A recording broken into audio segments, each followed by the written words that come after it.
na imunidade é exatamente que a imunidade tributária é quando a própria Constituição ela estabelece que não vai incidir tributos sobre aquelas determinadas situações. Então, é um caso de não incidência previsto na própria Constituição.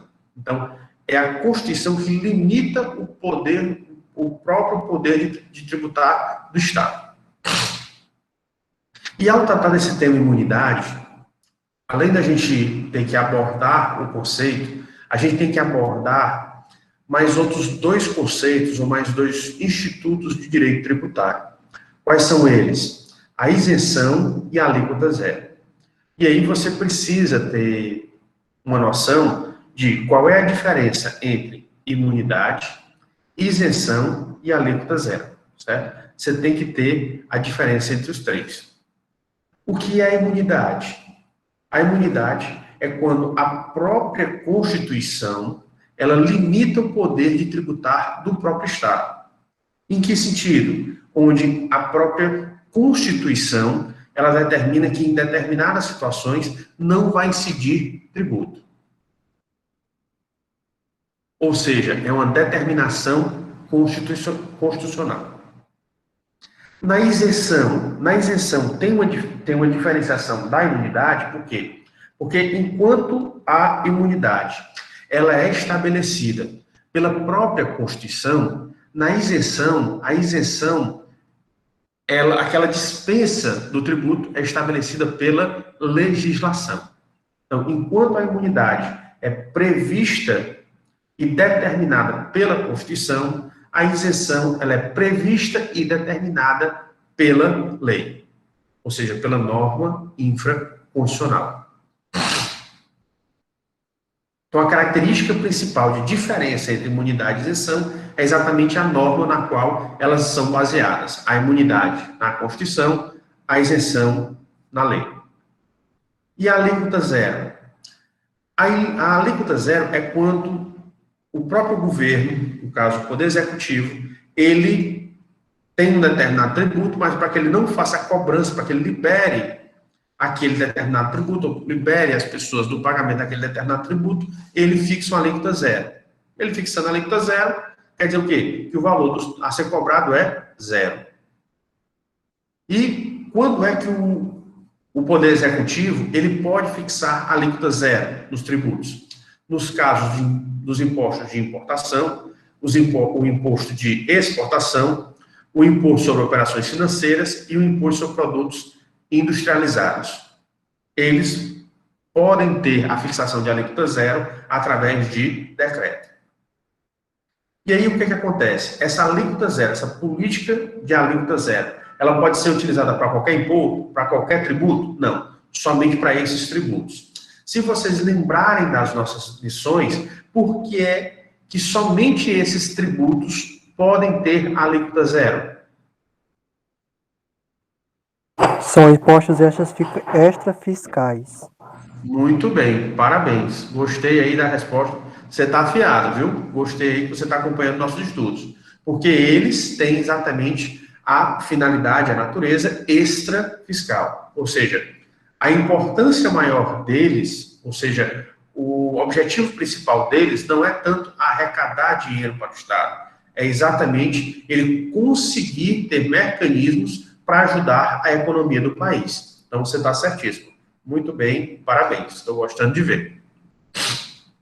Então, por isso que a gente tem esses três tipos de atividades que podem interferir na tributação, né? Então, esses três mecanismos, ou essas três medidas que podem interferir na tributação do Estado.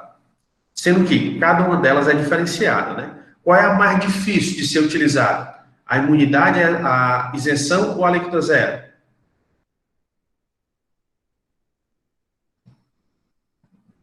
A imunidade, professor?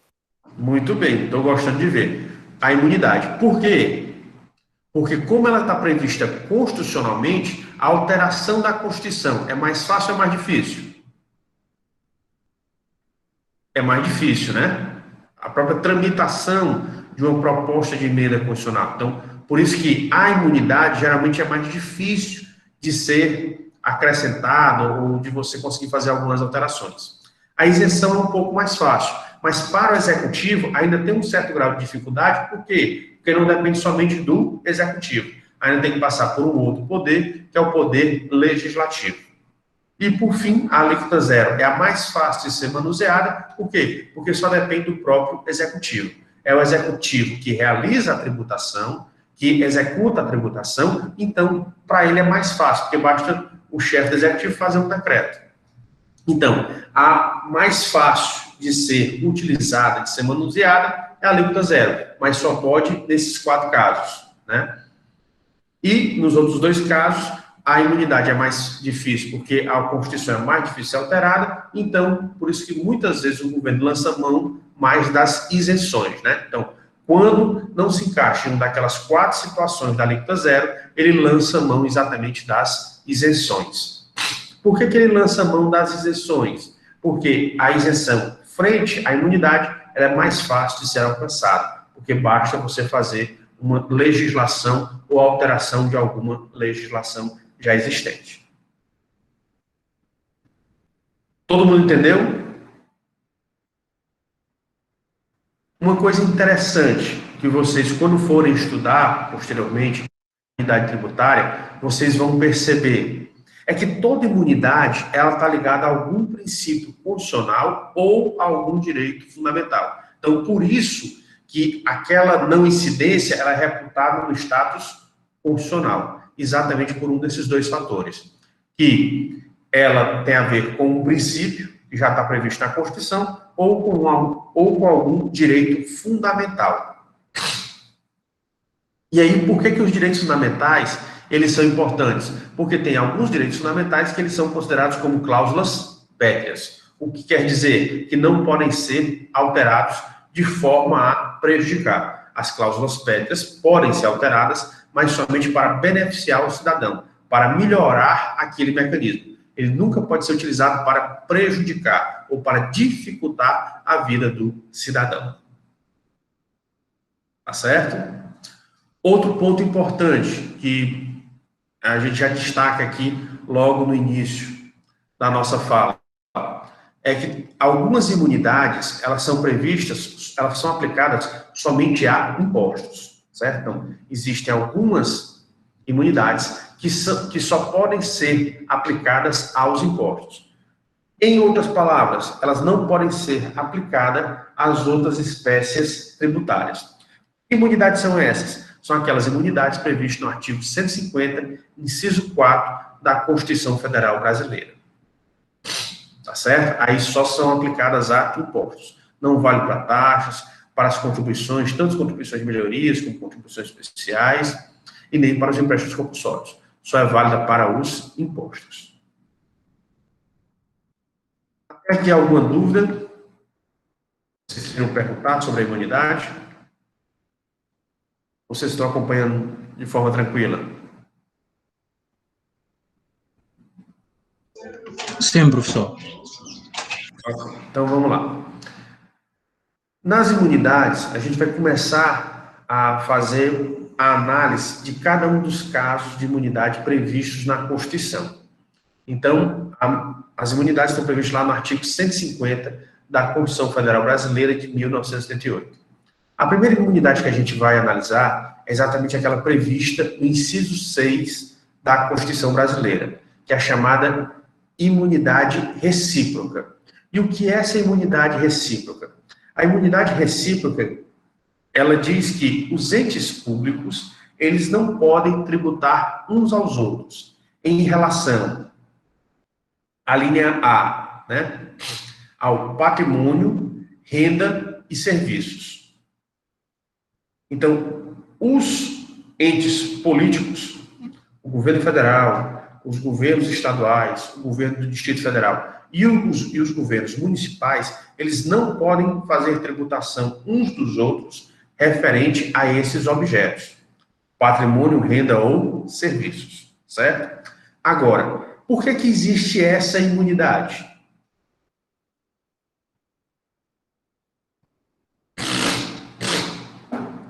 essa imunidade, ela está baseada em um dos princípios políticos do Estado. Que princípio político é esse? É exatamente o pacto federativo. Então, como existe um pacto de união desses vários entes políticos, por isso é que existe a imunidade recíproca. Então, nós podemos dizer que a imunidade recíproca ela é decorrente do próprio pacto federativo. Então, a rigor, somente as pessoas jurídicas de direito público interno é que usufruiriam dessa imunidade recíproca. Com o decorrer do tempo, tanto os doutrinadores como também a jurisprudência, ou seja, os tribunais, eles estenderam essa aplicação da imunidade recíproca tanto às autarquias quanto às fundações públicas. Isso no que se refere ao patrimônio, renda e serviços, desde que as suas finalidades sejam vinculadas a uma finalidade pública, né? Ou seja, dela decorrente. Então, depende do tipo de autarquia e de fundação pública para ter essa extensão dessa imunidade recíproca. Aí, essa extensão da imunidade recíproca, ela foi oriunda exatamente da redação do parágrafo 2º do artigo 150 da Constituição Federal Brasileira. Bem, em cima disso, a gente vai analisar exatamente a estrutura, ou você tem que lembrar, lá de Direito Administrativo 1, exatamente de como está organizada a administração pública, né? Existe a administração pública direta, onde a administração pública direta é formada pelas pessoas jurídicas de direito público interno e os seus vários órgãos, que cada uma delas possui. E a administração indireta. A administração indireta, nós temos aquela classificação já tradicional, né? As autarquias, fundações públicas, empresas públicas e sociedades de economia mista. Então, quando a gente trata na administração indireta, quem é que mais se assemelha às pessoas jurídicas de direito público interno? São exatamente as autarquias e as fundações públicas. Por quê? Porque em sua generalidade, ou em sua maioria, as empresas públicas e a sociedade de economia mista, elas estão mais ligadas ao setor privado. Então, como elas estão mais ligadas ao setor privado, então elas não em regra, né, mas cabe exceções, elas não usufruiriam dessas prerrogativas ou desse tratamento diferenciado. Por quê? Porque eles estão ligados à atividade econômica. E se elas estão ligadas à atividade econômica, elas estão concorrendo com outras empresas, que não vão ter os mesmos privilégios, que não vão ter as mesmas prerrogativas. Então, isso daí pode, no caso, frustrar a concorrência, né? Então, a concorrência, ela deixa de ser leal e pode passar a ser desleal. Agora, se você quiser saber, excepcionalmente, as empresas públicas e sociedade economista podem ter essa imunidade? Podem. Mas como é uma questão muito específica, a gente vai deixar mais para o pessoal que estuda direito de maneira mais aprofundada, para que eles saibam dessas circunstâncias onde as empresas públicas e a sociedade de economia mista, elas vão gozar, elas vão usufruir da imunidade tributária, tá certo? Então, vamos passar aqui vamos pular essa parte. Ok? As principais decisões que são previstas ou que fizeram a construção do arcabouço teórico e jurisprudencial que hoje em dia os operadores do direito eles têm à disposição para entender melhor o que seria essa imunidade recíproca e como é que ela seria aplicada, né? A gente queria só fazer aqui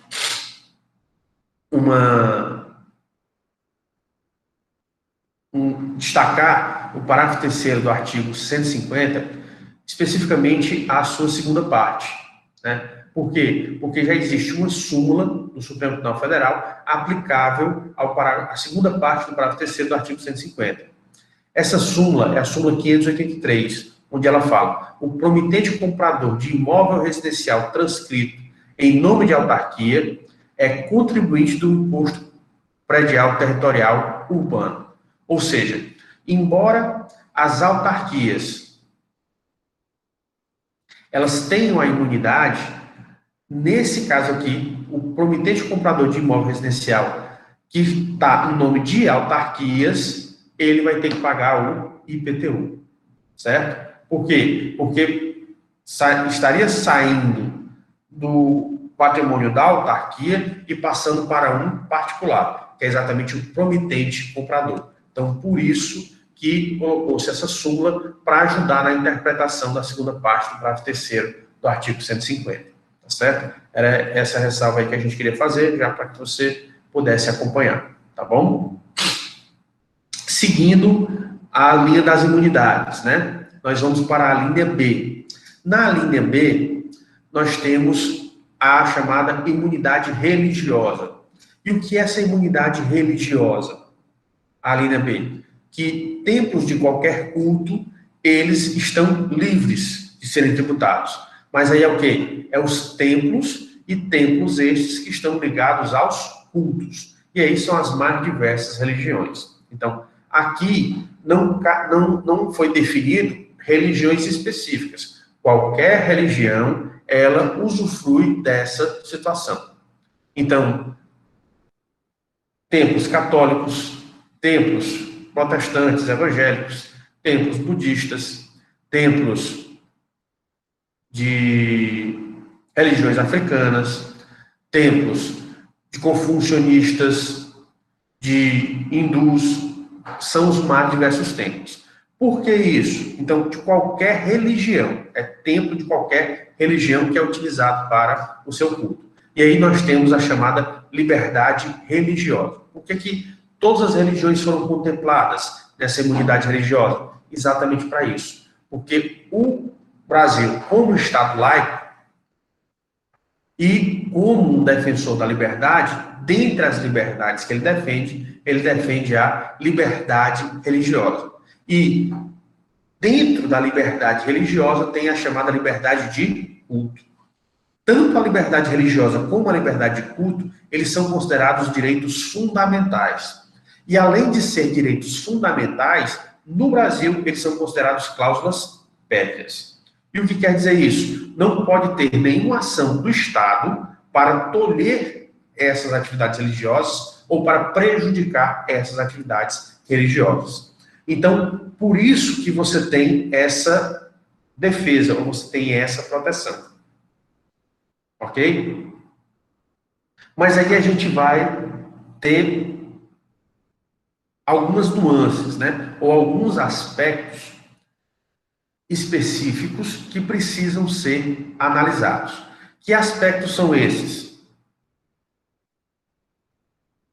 Primeiro, a Constituição, ela fala em templo, né? A Constituição, ela fala em templo e ela liga o templo ao culto. Ou seja, seriam as edificações que são consideradas templos e onde são feitos os cultos daquela determinada religião. Então, aí chega no patamar que é o seguinte. Tem algumas entidades religiosas que elas não possuem somente templos. Por exemplo, existem algumas instituições religiosas que elas possuem hospitais. Aqui mesmo no Ceará nós temos a Santa Casa de Misericórdia, né? Existem determinadas instituições religiosas que possuem colégios, que possuem creches, que possuem asilos de idosos. Então, geralmente, as instituições religiosas, além de ter as edificações ligadas ao seu culto, ela ainda tem outras edificações, tanto para executar suas atividades administrativas, como também para executar as suas atividades sociais. Então, por isso, surgiu a discussão. Dentro da imunidade religiosa, está albergado, ou seja, está dentro da imunidade religiosa, somente a edificação, que é considerado templo, e é realizado culto, ou essas outras edificações, esses outros edifícios, essas outras propriedades das instituições religiosas, os colégios, os asilos, os orfanatos, os hospitais ou as instituições, as unidades de saúde, que essas instituições religiosas, elas têm, elas possuem ou elas criam, podem também usufruir dessa imunidade religiosa? E aí, a gente vai utilizar aqui para essa interpretação exatamente o parágrafo 4º do artigo 150, né? Então, para você fazer a interpretação dessa linha B, você utiliza como base o parágrafo 4º do artigo 150.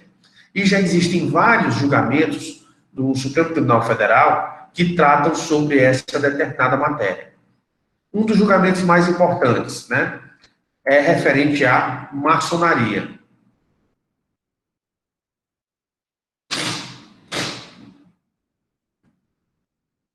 Então, o que acontece? Tem algumas pessoas que confundem maçonaria como sendo uma religião. Maçonaria não é religião. Então, como a maçonaria ela não é uma religião, ela se encaixaria dentro dessa imunidade religiosa? Não.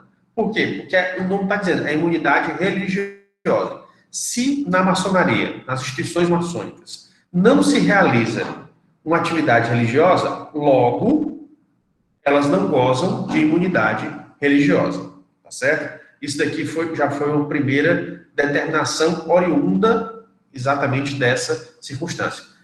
Ah, professor, mas a maçonaria chama de templo, né? Chama suas edificações de templos. E elas realizam as suas atividades nesses templos. Mas o importante aí é saber, a maçonaria é uma religião ou não é religião. Se ela for caracterizada como religião, ela tem direito à imunidade religiosa. Se ela não for caracterizada como religião, ela não tem direito a essa imunidade, porque a imunidade ela é muito específica, depende da atividade que é desenvolvida. Então, não depende das denominações, depende das atividades que são desenvolvidas. Outra coisa importante, né?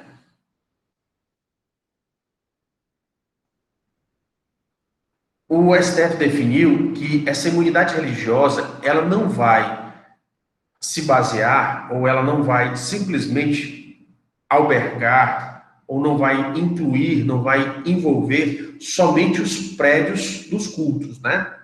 O STF ele entendeu de uma maneira mais ampla. Ele entendeu de que maneira? Que você não vai pegar somente o prédio onde é realizado o culto, mas o patrimônio, a renda e os serviços ligados à finalidade essencial da instituição também possuem a imunidade. Por isso que as instituições religiosas, elas não pagam imposto de renda, né? Por quê? Porque o imposto de renda é um imposto que é inserido, que vai incidir sobre a renda. Então, como a ideia do Constituinte não foi simplesmente resguardar os edifícios, ou seja, os locais onde são realizados os cultos, então também ele é estendido não só à propriedade, mas também ao patrimônio, renda e serviços. Então, por isso que você vê que as instituições elas não pagam o famoso imposto de renda, né? O próprio Supremo Tribunal Federal, ele estendeu, ele aumentou a aplicação da imunidade religiosa, tá certo? Ele fez essa extensão. Aqui nós temos também um outro julgamento aí referente a cemitérios, né, que são mantidos por algumas religiões, né? Se o cemitério também estaria incluído como sendo de cunho religioso. E aí, qual foi o traço principal? É saber se aquele cemitério, ele está dentro do cunho religioso, ou ele está dentro do perfil religioso. E aí, o que acontece? Quando você visita algumas cidades, em algumas cidades, por exemplo, tem um cemitério judaico, tem um cemitério católico, tem um cemitério dos evangélicos. Então, como você já sabe que aquele cemitério é dos praticantes daquela determinada religião, porque eles têm um culto específico para enterrar seus mortos e tudo mais, então esses cemitérios que têm esse cunho ligado à religião, eles também estão albergados, ou seja, também é estendido a eles essa imunidade tributária relacionada ao IPTU. Agora, isso não pode ser aplicado aos cemitérios públicos, né? O cemitério público é um tipo de imunidade, que é a imunidade recíproca. Por quê? Porque no cemitério público não está dizendo, ele é público, então pode ser para qualquer religião. Nesse caso aqui, ele está se referindo não aos cemitérios comuns, aos cemitérios públicos, mas aos cemitérios que são ligados a determinadas instituições religiosas. Tá certo? Professor, desculpe só essa pergunta aqui. Tem um cemitério municipal lá no meu país, Guiné-Bissau. Não sei se é por ordem do Estado ou é por questão de religião. Sabe que o Estado da Guiné-Bissau é muito ligado com questão religiosa, principalmente religião cristã evangélica e católico e muçulmano. Lá, fui ao enterro do pai do meu amigo em 2015, acho. Lá vi que tem tipo cemitério, tipo está dividido no meio, né? Cemitério para os cristãos e para os muçulmanos. Então eu fiquei assim na dúvida ao professor a falar agora, lembrei há pouco. Não sei porquê disso, né? De ter tipo cemitério para cristão e para muçulmano. Não sei fazer, se é uma lei. Sabe que a questão da Guiné-Bissau é muito difícil pegar lei, porque tudo está na carta, não está disponibilizado na internet. Muitas das leis assim acabam por... O cidadão acaba por não saber de nada, só fica a questionar. Mas não sei se acontece aqui também no Brasil essa mesma regra. Assim, vamos fazer aqui o comentário por parte, tá certo? A questão da religião muçulmana, como também a religião judaica, os seus mortos, eles têm uma preparação específica, né? E existe para o culto, para o enterro dessas pessoas, existe todo um culto específico. Então, em relação à religião muçulmana, realmente eu não posso te dar muitas informações. Por quê? Porque eu não tenho uma convivência com a religião muçulmana, certo? Eu sei que tem os procedimentos, né, que tem que limpar o corpo, até você não pode encostar no corpo, então a pessoa que encosta no corpo, ela depois tem que fazer uma cerimônia de purificação, porque o corpo ali, quando ele já está no estado de morte, ele é considerado como sendo... eu acho que tem uma conotação que é uma coisa impura, né? Então, a cerimônia de sepultamento de um muçulmano, ele também passa tem uma conotação de purificação, salvo engano, tá certo? Então, tem essas circunstâncias. Eu não posso dizer muito sobre isso, porque eu não fiz nenhum estudo a esse respeito. O que eu percebo geralmente, quando você viaja pelos países, e quando você vai a algumas cidades que tem uma comunidade judaica, geralmente os judeus, eles não são sepultados nos cemitérios públicos, eles são sepultados nos cemitérios judaicos, porque também tem uma exigência, tem todo um procedimento de purificação daqueles corpos que vão ser sepultados, certo? Então, por isso que eu acho que pode ser mais ou menos o entendimento muçulmano, pode ser mais ou menos o entendimento que tem para os judeus, né? Eu acho que eles passam mais ou menos a mesma forma de raciocínio. Mas eu não posso contribuir muito nessa determinada área, porque eu não tenho esse determinado entendimento, tá certo? Para saber por que é diferenciado.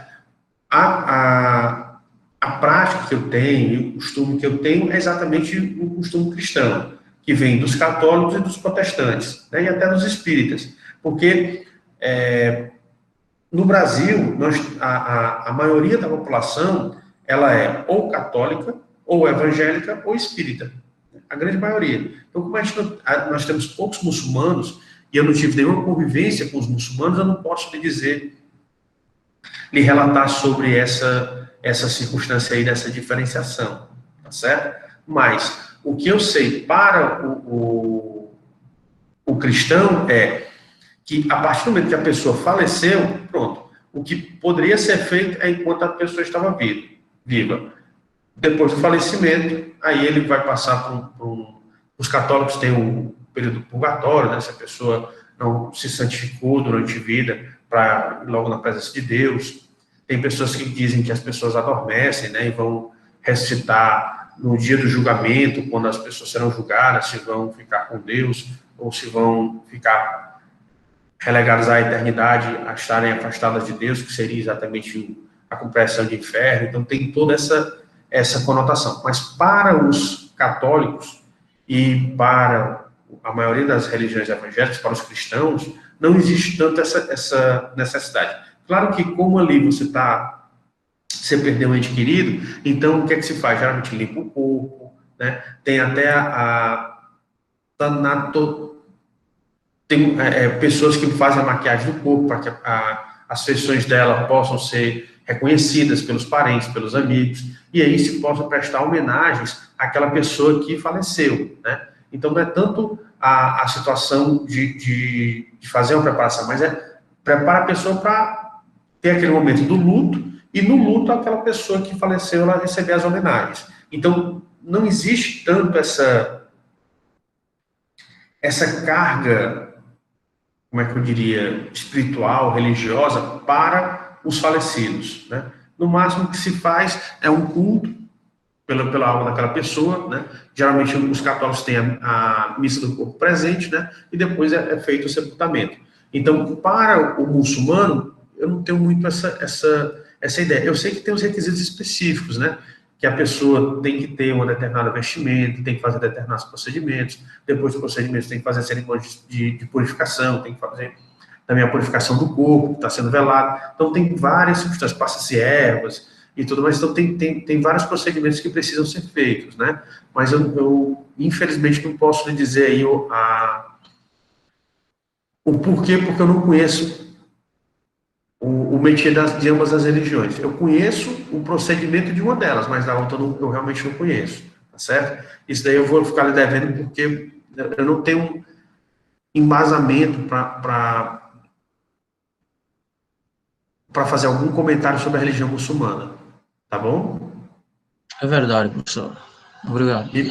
Me perdoe aí essa parte aí, porque realmente eu tenho que ser sincero que eu não tenho esse conhecimento para fazer essa avaliação. Não, é verdade, o professor está certo, porque acabou de dizer também que aqui no Brasil não tem um número tão expressivo dos muçulmanos, tipo muçulmanos brasileiros. Então é difícil de comparar, como lá na Guiné tem muitos muçulmanos, tem também muitos cristãos.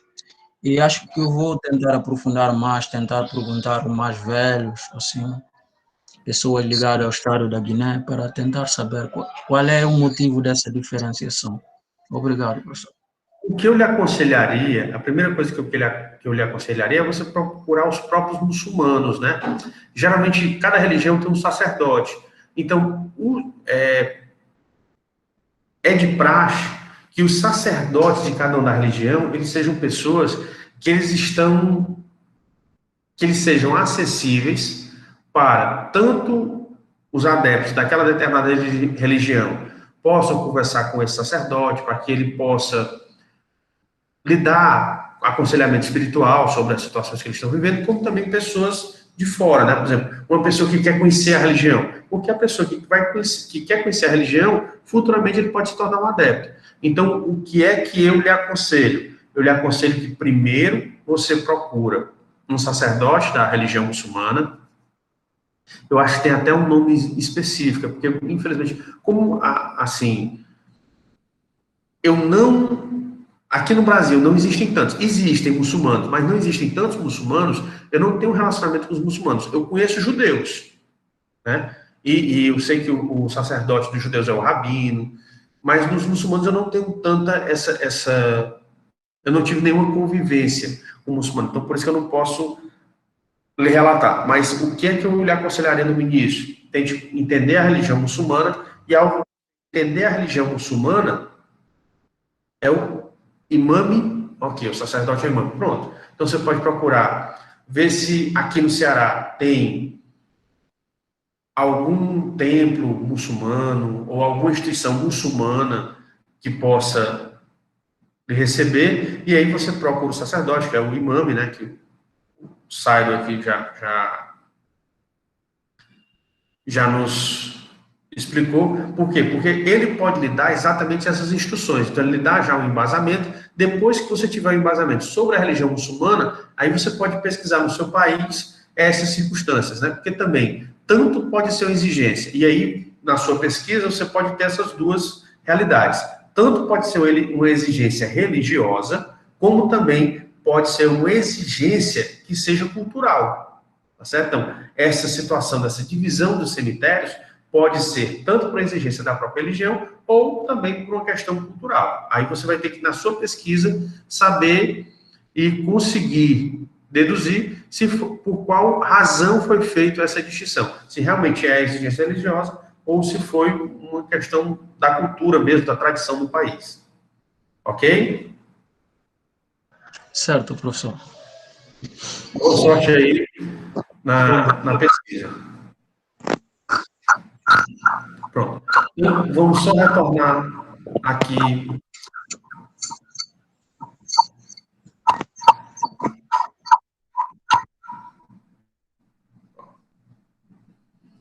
Pronto. Então, vamos retornar aqui à nossa aula, que é sobre a imunidade tributária, né?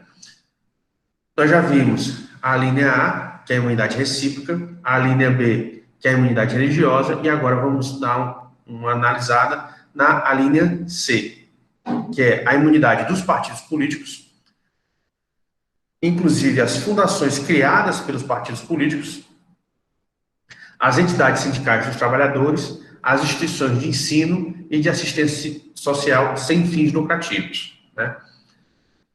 Então, essa imunidade aí, a linha C, ela identifica que essa imunidade, ela vai ser uma imunidade que vai recair, que vai incidir sobre patrimônio, renda ou serviços dessas instituições, que são os partidos políticos, incluindo as suas fundações, as entidades sindicais dos trabalhadores, as instituições de ensino e de assistência social, desde que não tenham fins lucrativos e preencham as determinações da lei, né? Então, primeiro, a imunidade relacionada aos partidos políticos. Por que os partidos políticos e as fundações criadas por eles usufruem dessa imunidade? Por conta exatamente da democracia, né?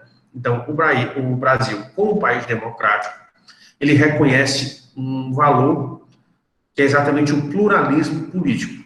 Então, aqui no Brasil, pela democracia, se preza ou se atende a essa circunstância, a esse diferencial, que é exatamente o pluralismo político. Ou seja, quanto mais ideias políticas, melhor para que você consiga achar as soluções no seu país.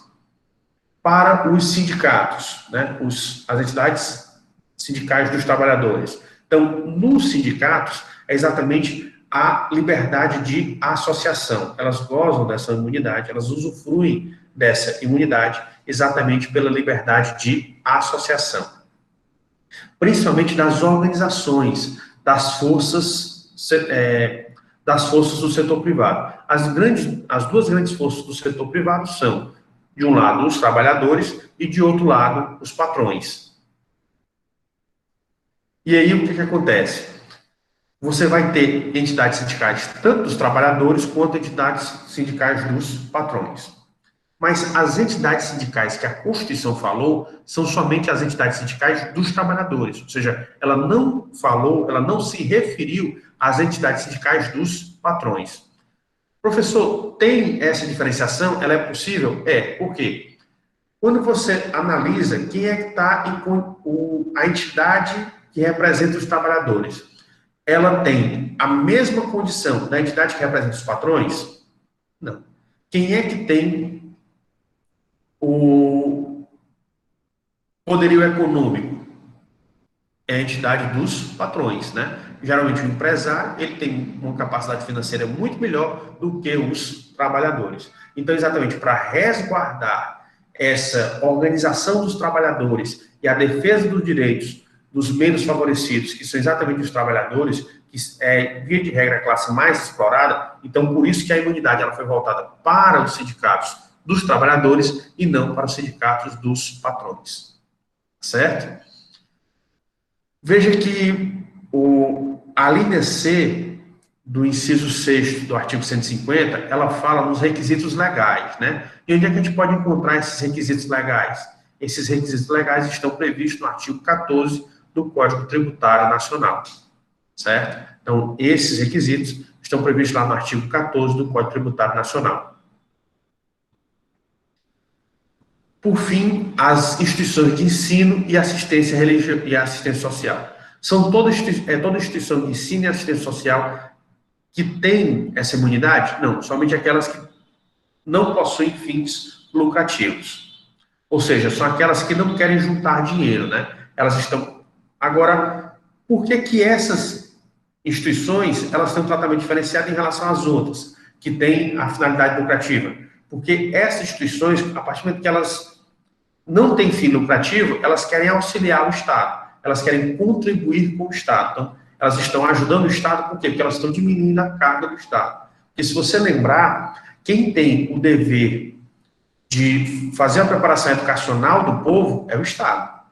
Quem tem o dever de fazer a assistência social do povo é também o Estado. Então, essas entidades, quando elas optam por não ter fins lucrativos, elas estão auxiliando, elas estão contribuindo com o Estado. Então, como elas estão contribuindo, então o Estado, em resposta para estimular que elas continuem contribuindo, ele dá exatamente essa imunidade tributária a elas. Tá certo?